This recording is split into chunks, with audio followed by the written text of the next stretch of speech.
ಶಿವಮೊಗ್ಗದಲ್ಲಿ ನಡೆದ ಬಜರಂಗದಳ ಕಾರ್ಯಕರ್ತ ಹರ್ಷ ಅವರ ಹತ್ಯೆ ಖಂಡಿಸಿ ಬಿಸಿ ರೋಡ್ ಮುಖ್ಯ ಭಾಗದಲ್ಲಿ ಬಜರಂಗದಳ ಹಾಗೂ ವಿಶ್ವ ಹಿಂದೂ ಪರಿಷತ್ ಬಂಟ್ವಾಳ ಪ್ರಖಂಡದ ವತಿಯಿಂದ ಪ್ರತಿಭಟನೆ ನಡೆಯಿತು.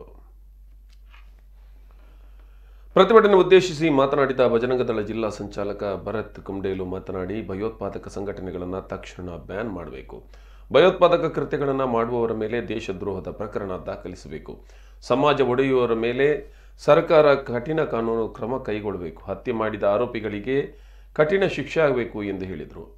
ಹಿಂದೂ ಸಂಘಟನೆಯ ಪ್ರಮುಖರಾದ ಅಶೋಕ್ ಶೆಟ್ಟಿ ಸರಪಾಡಿ ಮಾತನಾಡಿ, ಸಂಘಟನೆಯನ್ನು ಹತ್ತಿಕ್ಕುವ ಷಡ್ಯಂತ್ರಗಳು ನಡೀತಾ ಇವೆ. ಹಿಂದೂ ಸಮಾಜವನ್ನು ದಮನಿಸುವ ಕೆಲಸ ಇದು.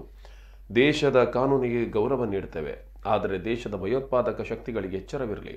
ನಾವು ದೇಶದ್ರೋಹಿಗಳ ವಿರೋಧಿಗಳು. ಪಾತಕಿಗಳನ್ನು ಬಂಧಿಸಿ ಕಾನೂನು ಕ್ರಮ ಕೈಗೊಳ್ಳದಿದ್ದರೆ ಉಗ್ರ ಹೋರಾಟ ಮಾಡುತ್ತೇವೆ. ಮುಳ್ಳನ್ನು ಮುಳ್ಳಿನಲ್ಲೇ ತೆಗಿತೇವೆ ಎಂದು ಆಕ್ರೋಶಭರಿತ ಮಾತುಗಳನ್ನಾಡಿದರು.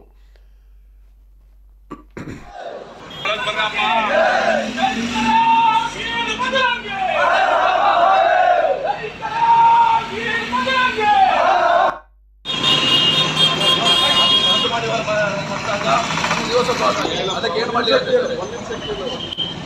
ಏನೋ ಮಾಡೋಕ್ಕಾಗುತ್ತೆ.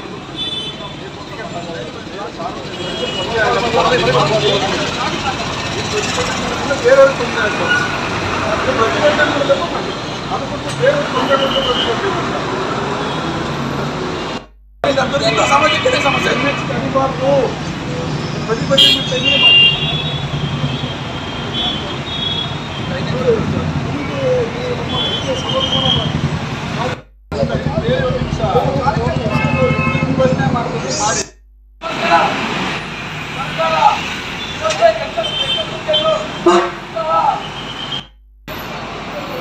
ಯಾವುದೇ ಮನೆಗೆ ಸರ್ಕಾರ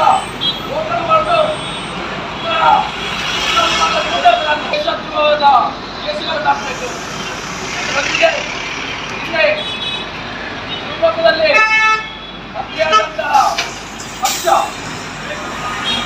ನಾವು ಯಾವ ಶಬ್ದಗಳಲ್ಲಿ ಖಂಡಿಸಬೇಕು? ಭಾರತ ಎನ್ನುವುದು ಸನಾತನ ಹಿಂದೂ ಧರ್ಮದ ಸಂಸ್ಕೃತಿಯನ್ನು ಹಿಂದುತ್ವಕ್ಕೆ ಗೌರವಿಸಬೇಕು. ಹಿಂದೂ ವಿಚಾರಧಾರೆ ಸಂಸ್ಕೃತಿಯಲ್ಲಿ ಅಡಕವಾಗಿದೆ. ಅದನ್ನು ಪ್ರತಿಪಾದಿಸುವಂತಹ ಯಾವ ಹಿಂದೂ